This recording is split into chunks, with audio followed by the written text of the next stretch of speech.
Welcome to the Level 1 Corporate Finance Summary video series.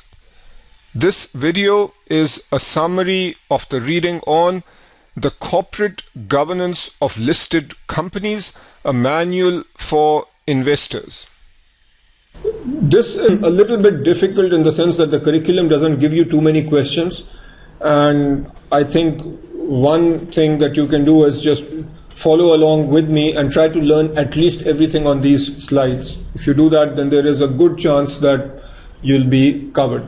Obviously, at this stage with less than 4 weeks left for your exam, it doesn't make sense to be reading the whole chapter in the book. So just remember the main points and then try to work on this through past mock exams and other practice sources.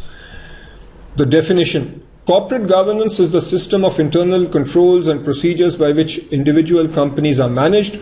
It provides a framework that defines the rights, roles, and responsibilities of various groups within an organization. And those groups that we are talking about are board members / directors, shareholders, and company management. Here we are generally talking about senior management.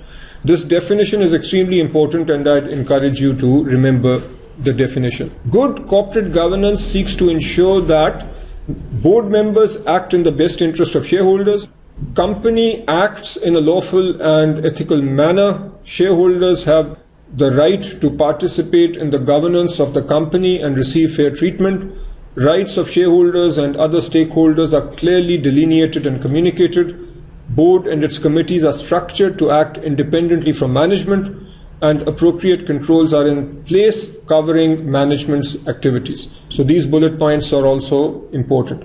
The larger point that you need to keep in mind when answering corporate governance questions is that always look for things that are beneficial to the shareholder. The board is extremely important because it represents the shareholders. And one of your biggest concerns will be a board that aligns more with management and less with shareholders. So that's what you are looking for. When evaluating the board, this is what you should consider. And note that the title of this reading says a manual for investors. So as an investor, these are the things that you look for when deciding whether to invest in a company or not. Determine whether the board has a majority of independent board members. Ideally, there should be a majority. So if the independent board members are not in majority, then that would be a concern. And subsequent slides go into the more important points. You determine whether the board members have the necessary qualifications. Are they properly trained? Are they running a function that they have past experience in? Determine whether the board has the authority to hire third-party consultants. If they want, they should be able to do so. Determine whether elections are annual or staggered. Annual is supposed to be better for shareholders. Determine whether the board has established a committee to oversee the audit of the company's financial reports. Determine whether the board has established a committee of independent board members who set executive compensation. Why is it so important to be independent? Because you don't want the board dominated by the management to decide their own salaries, for example. Determine whether the board has established a nominations committee of independent board members that is responsible for recruiting board members.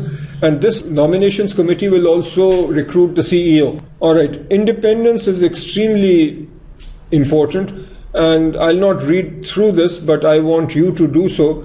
These are the items that you look at in determining whether a board member is independent or not.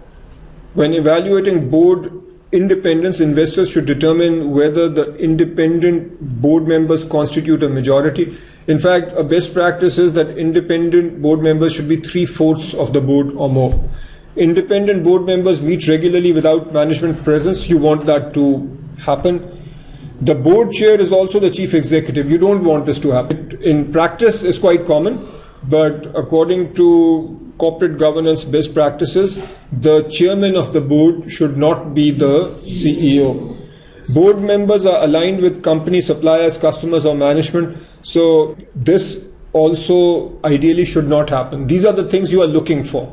So if you see this, so this is a red flag. Board chair is also chief executive. This is a red flag. Independent board members meet regularly without management present. This is good. Independent board members majority. This is good. Board member qualifications, you can read this, but on the exam, if you don't remember the exact details, be logical.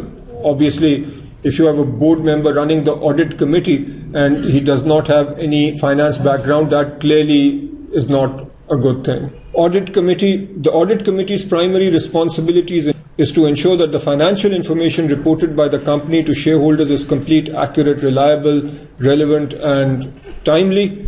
Audit committee is responsible for hiring and supervising external auditors.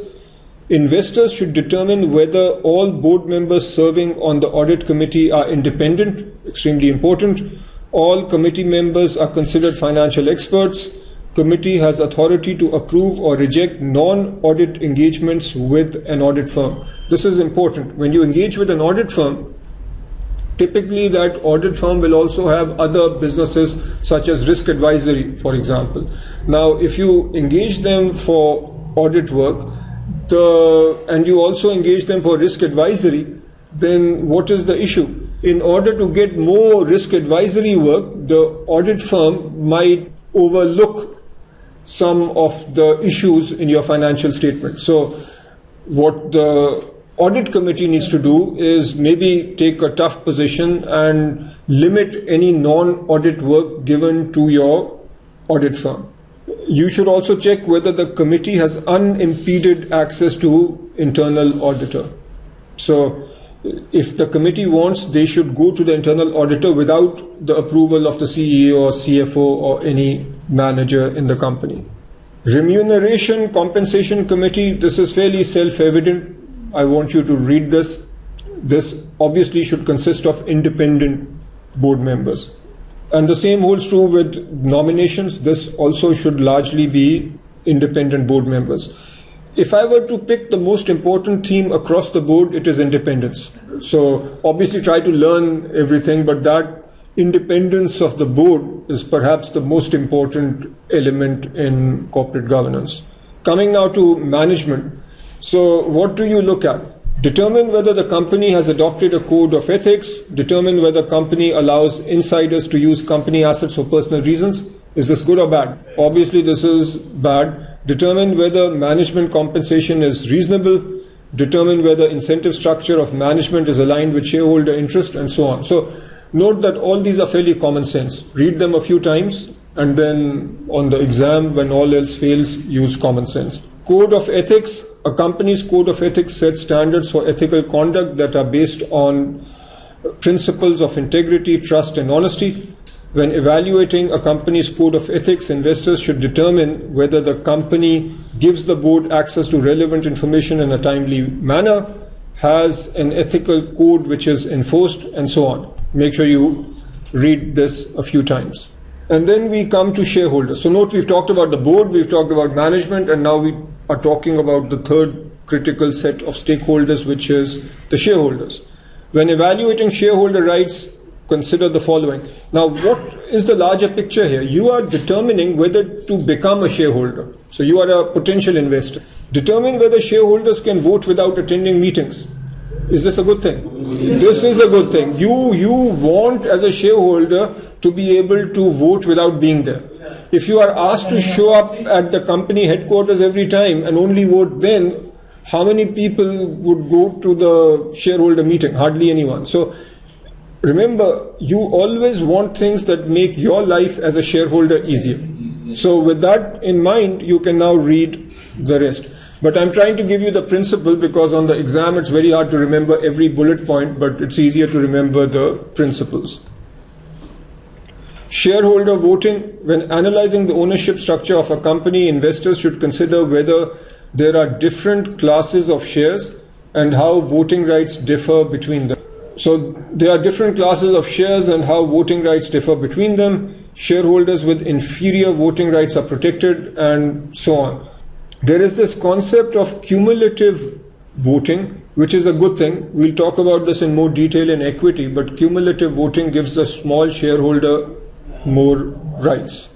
All right, the final point here with regards to corporate finance is takeover defenses. Again, I'll give you the principle. As an investor, you do not like takeover defenses. Why? Because as an investor, you want the share price to go up. If the share price goes up, you are better off. A takeover defense is a way for management to remain entrenched. So When reviewing a company's entry takeover measures, you should inquire whether the company is required to receive approval prior to implementation, inquire whether the company has received any acquisition offers and whether the takeover defenses were used. Alright, so that's it. As always, practice a lot. If you found this lecture helpful, then I'll be very grateful if you can do 3 things for me. Number 1, like this video. Number 2, like my Facebook page. And number 3, visit analystforum.com and there add my logo to your studying with profile.